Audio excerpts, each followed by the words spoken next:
Let me see your papers right now. I don't care what you claim to be. Show me your identification and proof of citizenship." The voice didn't just break the silence of the pharmacy. It shattered it. It was a voice that didn't ask questions. It gave orders. It was the voice of a man who had never been told no in his entire life.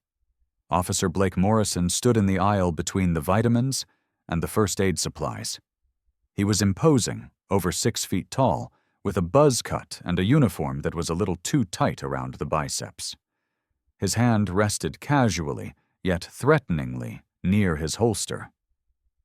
His badge, number 47209, caught the glare of the fluorescent lights above. He looked like he owned the place. He looked like he owned her. "Papers," he repeated, slower this time, savoring the word. "A complaint was filed. I'm required to investigate. Now, you can cooperate and show me your ID, or we can do this the hard way." Dr. Vanessa Lynn Mitchell froze. The bottle of lisinopril she was holding for Mr. Patterson, her 80-year-old regular patient, hovered in mid-air.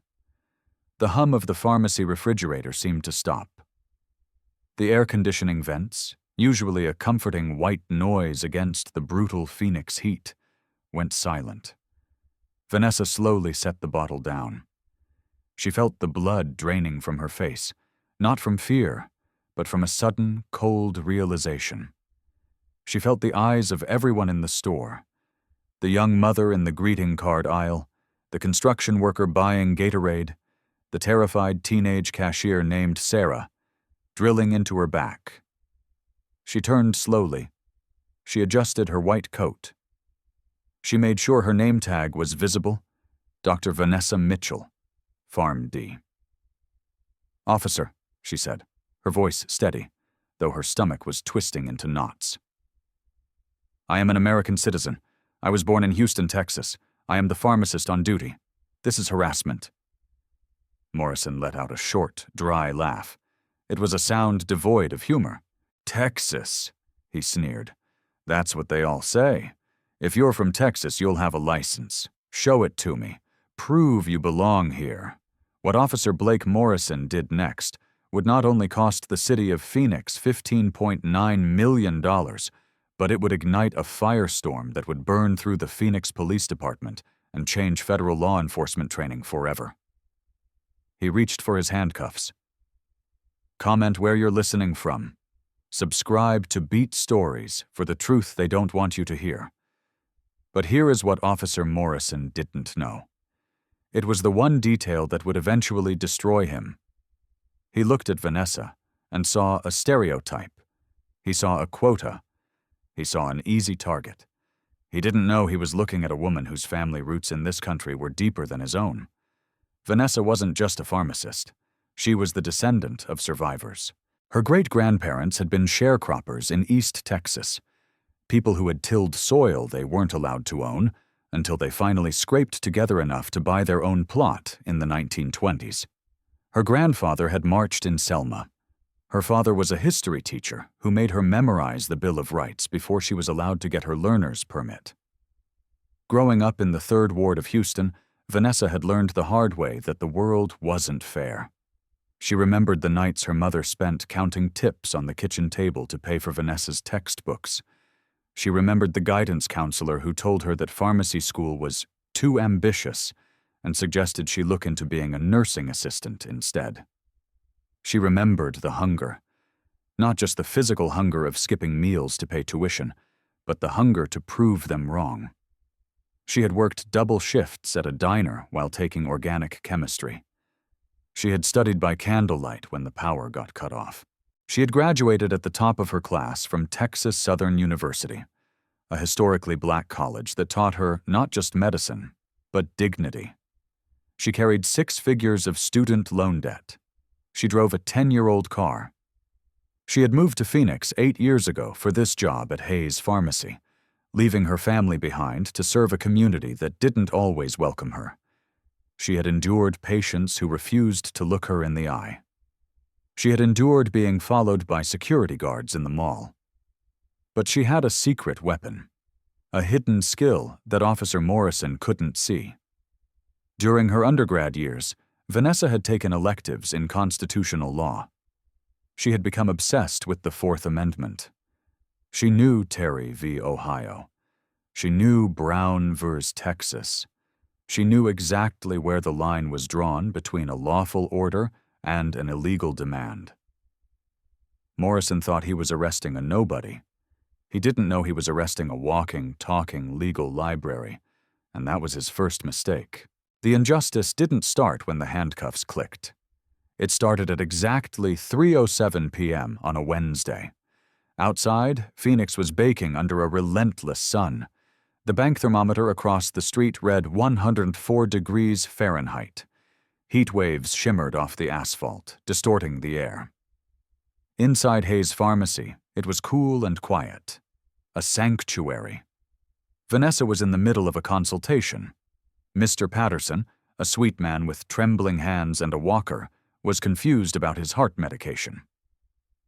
"Now, Mr. Patterson," Vanessa said, her voice gentle, leaning over the counter.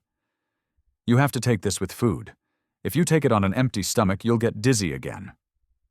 "Thank you, Dr. Mitchell," the old man said, smiling. "You always look out for me." That was when the bell above the door didn't just jingle, it was shoved open. Officer Morrison strode in, bringing a wave of hot air and aggression with him. Behind him trailed Officer Rachel Brennan. She was younger, maybe late 20s, with a look of perpetual uncertainty on her face. She scanned the pharmacy nervously, her hand resting on her belt, clearly uncomfortable with whatever was about to happen. Morrison didn't wait in line. He didn't acknowledge the "please wait here" sign. He marched straight to the pharmacy counter, his boots heavy on the linoleum floor. He physically pushed past a woman at the pickup window. He locked eyes with Vanessa. "You, step out here." Vanessa blinked. "I'm with a patient, officer. I can help you in a moment." "You're done," Morrison barked. He reached over and unlatched the swing gate that separated the sterile pharmacy area from the public. The metallic clack echoed like a gunshot in the quiet store. "We got a call.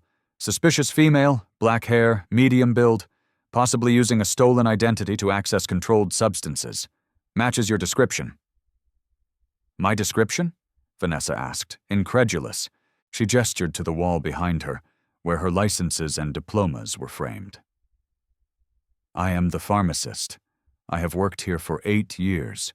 You are interrupting a medical consultation with a geriatric patient." "I don't care if you're the Surgeon General," Morrison said, stepping into her personal workspace. He was close now. Too close. She could smell stale coffee and the metallic scent of old sweat on his uniform. "Let me see your papers right now." Papers. The word hung in the air, heavy and ugly. It wasn't ID, it wasn't license, it was papers. It was a word that evoked checkpoints. It evoked history books about regimes that demanded proof of humanity from certain groups of people. "Papers," Vanessa repeated, her voice dropping, becoming steel. "Officer, this isn't 1950s Alabama. This isn't apartheid South Africa. This is the United States of America, and the Fourth Amendment protects me from unreasonable seizures. I need to see your identification and documentation proving you're authorized to work in this country," Morrison said, his voice rising. He wanted a scene. He wanted her to break. "Last chance." "I am not providing my ID because you have no reasonable suspicion that I have committed a crime," Vanessa said, quoting the law verbatim. "Being black in a pharmacy is not a crime. Wearing a white coat is not a crime." "That's obstruction," Morrison said. "You're refusing a lawful order." "It is not a lawful order," Vanessa countered. Mr. Patterson, shaking on his walker, tried to turn around. "Now see here, young man, this is Dr. Mitchell. She's been my pharmacist for—" "Back off, old man," Morrison screamed, not even looking at him. He shoved the walker aside. Mr. Patterson stumbled, barely catching himself on the counter. That was it. Vanessa moved to help her patient, but Morrison lunged. He grabbed her arm, his fingers digging into her bicep hard enough to bruise. He spun her around. He slammed her against the pharmacy counter, her face pressing into the cold particle board, right next to the pill-counting tray. "You are under arrest," Morrison grunted. He yanked her wrists behind her back. "You're hurting me," Vanessa gasped. "Stop resisting," Morrison yelled. For the benefit of the cameras he knew were there, even though she wasn't moving. The handcuffs clicked. Click, click, click. Cold steel biting into her skin. "This is racial profiling," Vanessa said, her voice muffled against the counter. "My name is Dr. Vanessa Lynn Mitchell. This is a violation of my civil rights. This is what happens when Black Americans are treated as suspicious simply for existing in their own country." Morrison leaned down, his lips close to her ear. "You can tell it to the judge. Right now you're just another caller, and I don't care what degree you think you have." Officer Brennan stood by the greeting cards. She watched Morrison manhandle a woman in a professional lab coat. She watched the terrified customers. She saw Vanessa's purse sitting open on the back counter, a Texas driver's license clearly visible in the wallet slot. Brennan took a step forward. She opened her mouth. She wanted to say, "Blake, stop. She's legitimate. Look at the license." But she looked at Morrison's face, red, angry, fueled by adrenaline and power. She thought about her own career. She thought about the blue wall of silence. She closed her mouth. She looked down at her boots. And in that moment of silence, she became just as guilty as he was. Comment: silence is violence if you agree that watching injustice happen and doing nothing is a crime in itself. As Morrison marched Vanessa out of the store, parading her past the people she served every day, Vanessa felt a burning humiliation. The young cashier, Sarah, was crying behind the register. Mr. Patterson was trembling, but beneath the shame, something hotter was forging. A cold, calculating rage. As she passed the entrance, Vanessa looked up. She saw the CCTV camera blinking red. She looked down at Morrison's chest. The green light on his body camera was solid. Recording. Record everything, she thought. You have no idea what you just started. The heat hit her like a physical blow as they stepped outside. 104 degrees. Morrison shoved her into the back of the patrol car. The seats were hard plastic. The air conditioning in the back was non-existent. It was a cage, an oven. Sweat began to pour down her face, soaking her white lab coat. Her glasses fogged up. She sat there, hands numb from the tight cuffs, struggling to breathe in the stifle air. Morrison got in the front seat. He turned the AC vents toward himself and blasted the cold air. He picked up his radio. 1 female in custody, obstruction, failure to ID, possible 10-15 status. He laughed. He actually laughed. He turned to Brennan. Did you hear her? Citing the Fourth Amendment? I know my rights. God, I hate these jailhouse lawyers. Probably printed that degree off the internet. She seemed to know the law, Blake, Brennan said, her voice quiet. Doesn't mean she's legal, Morrison scoffed, putting the car in gear. Probably an affirmative action hire. They let anyone in these days. We'll sort it out downtown. Let her sweat a bit. Let her sweat. Vanessa closed her eyes. She focused on her breathing. Inhale. Exhale. She visualized the text of the Constitution. She visualized her grandfather's face. I will not break, she told herself. I will not give him the satisfaction of seeing me cry. But here's the mini cliffhanger. Vanessa thought the nightmare would end at the station. She had false hope. She thought a supervisor would see the mistake. She was wrong. At the Central City Precinct, the booking officer, Sergeant Gonzalez, looked at the paperwork. He looked at Vanessa, still in her lab coat, though it was now wrinkled and damp with sweat. You arrested a pharmacist? Gonzalez asked, raising an eyebrow. From Hayes? My mom gets her blood pressure meds there. Failure to identify. Obstruction. Suspicion of identity theft, Morrison recited, leaning on the desk, looking bored. "I have my Texas driver's license in my purse," Vanessa said calmly from the bench. "Officer Brennan saw it. Officer Morrison refused to look at it." Gonzalez looked at Morrison. "Blake, is that true?" Morrison shrugged. "She refused a direct order. I'm not playing games with these people. Book her." "If we book her and she's legit, it's a headache, Blake," Gonzalez warned. "Book her," Morrison insisted, his eyes hardening. "If we let her go now without a charge, it's a false arrest suit waiting to happen. Charge her with obstruction. Let the DA drop it later. We need to cover our ass." That was the moment the conspiracy revealed itself. It wasn't just one bad cop. It was a system designed to protect the bad cop. Gonzalez sighed.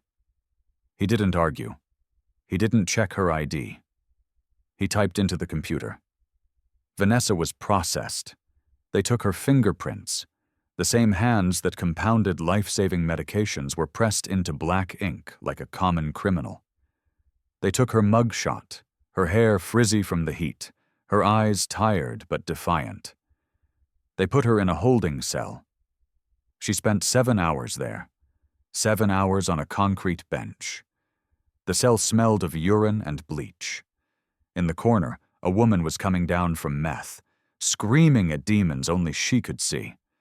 Vanessa sat with her knees pulled to her chest, trying to make herself small, trying to preserve a shred of her dignity. 7 hours to think. 7 hours to realize that Morrison didn't do this because he made a mistake. He did this because he enjoyed it. Mini cliffhanger. What Vanessa found out next would turn this from a personal grievance into a national scandal. She was released at 11 p.m. Her car had been towed. She had to take an Uber home. She didn't sleep. She went straight to her computer. She remembered his badge number. 4729.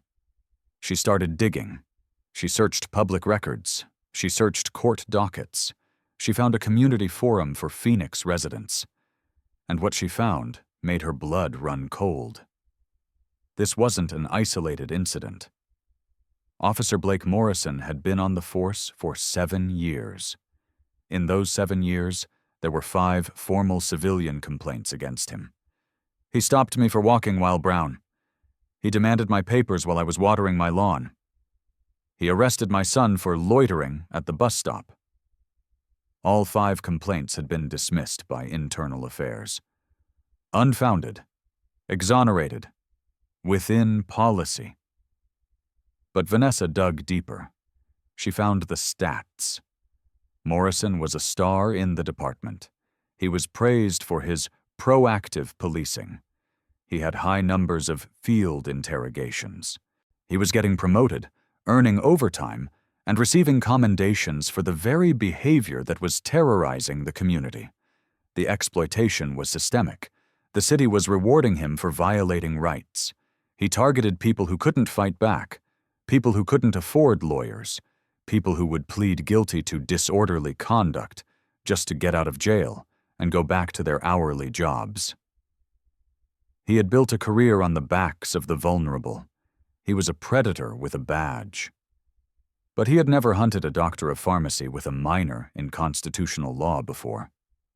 5 days later, Vanessa walked into the sleek, glass-walled office of the ACLU of Arizona. She didn't look like a victim. She wore a tailored navy suit.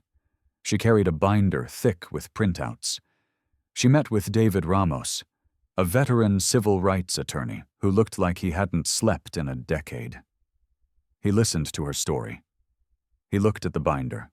"They dropped the charges this morning," Ramos told her, sliding a letter across the desk. "The DA knows it's a loser case. They want you to go away. The city attorney called me 10 minutes ago. They're offering $25,000 to settle right now." $25,000. "They want me to sign an NDA?" Vanessa asked. "Of course," Ramos said. "No admission of guilt. You take the money, you sign a paper saying it was a misunderstanding, and you never talk about it again." It was a lot of money to some people. It could pay off a chunk of her student loans. It was the easy way out. Most people take it, Vanessa, Ramos said gently. A federal lawsuit. It takes years. They will drag you through the mud. They will dig up your old yearbooks. They will investigate your ex-boyfriends. They will try to paint you as an angry black woman who hates police. They will put your entire life on trial. Vanessa stood up and walked to the window. She looked out at the city that had disrespected her. She thought about Mr. Patterson. She thought about the meth addict in the cell who had nobody to fight for her. She thought about her grandfather, who had scars on his back from a sheriff in 1960. I don't want their money, Vanessa said, turning back. Her eyes were dry. Her voice was ice. I want his badge. I want his pension. And I want a jury to see what he did. This is the decision that will cost you everything, Ramos warned. File the suit, Vanessa said. Dr. Vanessa Mitchell versus City of Phoenix, Officer Blake Morrison, and Officer Rachel Brennan. The backlash was immediate, brutal, and orchestrated. As soon as the lawsuit was filed, the police union went on the offensive. Their spokesperson, a man with a thick neck and a louder voice, appeared on the evening news. Officer Morrison is a decorated veteran who was responding to a credible threat, the spokesperson said, looking grave. He reasonably believed the suspect was non-compliant.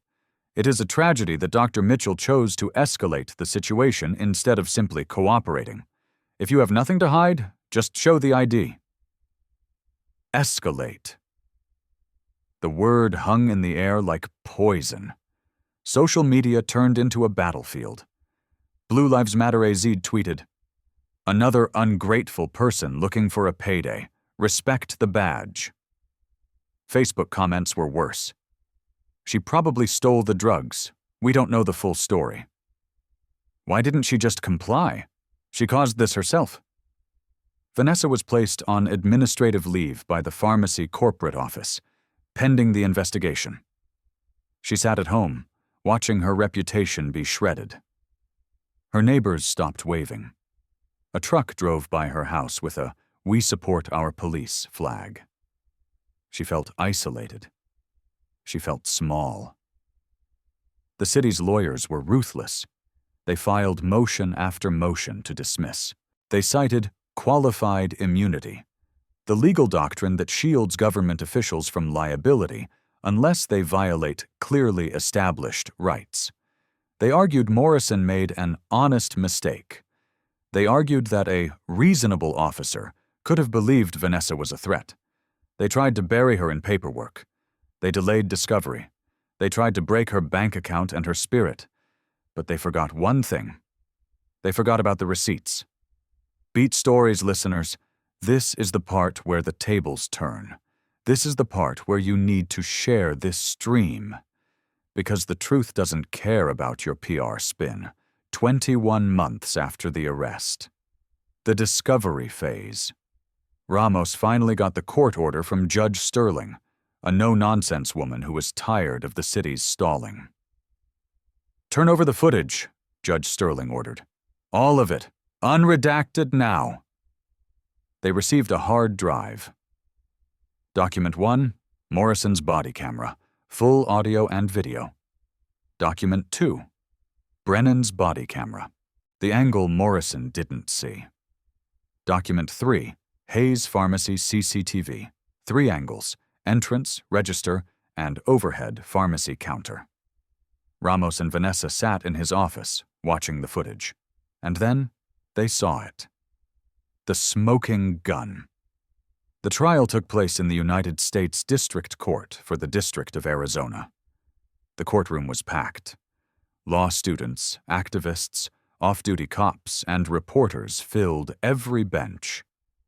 Ramos didn't deliver a shouting opening statement. He was quiet. Deadly quiet. "We are going to watch a robbery," he told the jury. "Not a robbery of money, but a robbery of dignity, a robbery of rights."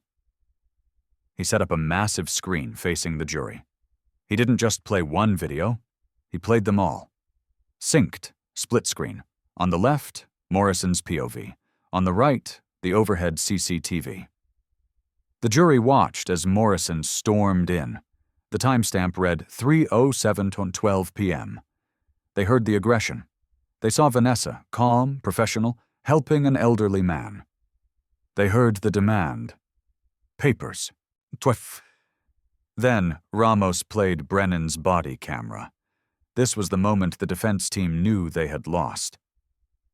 On the screen, while Morrison was wrestling Vanessa into handcuffs, Brennan's camera captured her turning away. It captured her finding Vanessa's purse on the counter. It captured her opening the wallet. The jury saw the Texas driver's license clearly.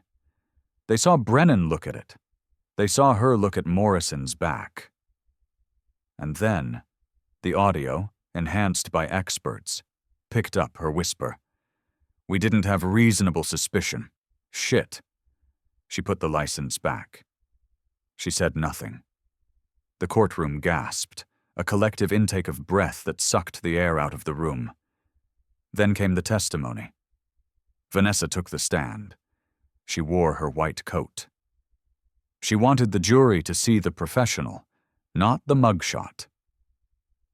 "Dr. Mitchell," Ramos asked, "why didn't you just show him your ID? You had it. It would have been easier." Vanessa looked at the jury. She looked at Morrison, who was sitting at the defense table, his face pale, his arrogance gone. "Because I have 3 pharmacy degrees hanging on my wall," Vanessa said, her voice trembling with suppressed emotion. "I am a healthcare provider, but the moment Officer Morrison saw me, a black woman, he assumed I was there illegally. If I show my papers simply because he demands them, without cause, I am validating his belief that I am less than a citizen. I am accepting that my rights are conditional on his mood." She paused, wiping a tear. "My grandfather was beaten for trying to vote. He made me promise that I would never, ever let anyone make me feel like a guest in my own country. I didn't show my ID because the Fourth Amendment says I don't have to, and if I don't use that right, I lose it." 3 jurors were openly weeping.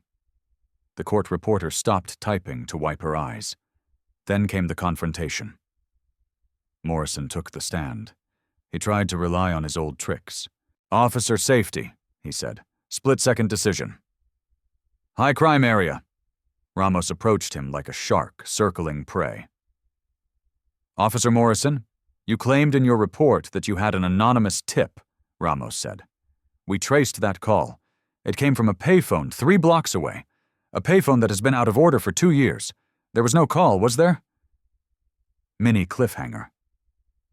The silence that followed lasted an eternity. I received a dispatch," Morrison stammered, sweat beading on his forehead. "No." Ramos slammed a document onto the railing. "Dispatch logs show no call until 3:24 p.m., after you had already arrested her. You called it in yourself. You went in there because you saw a black woman in a position of authority, and you wanted to put her in her place. Isn't that right?" "I was doing my job," Morrison shouted, his composure shattering.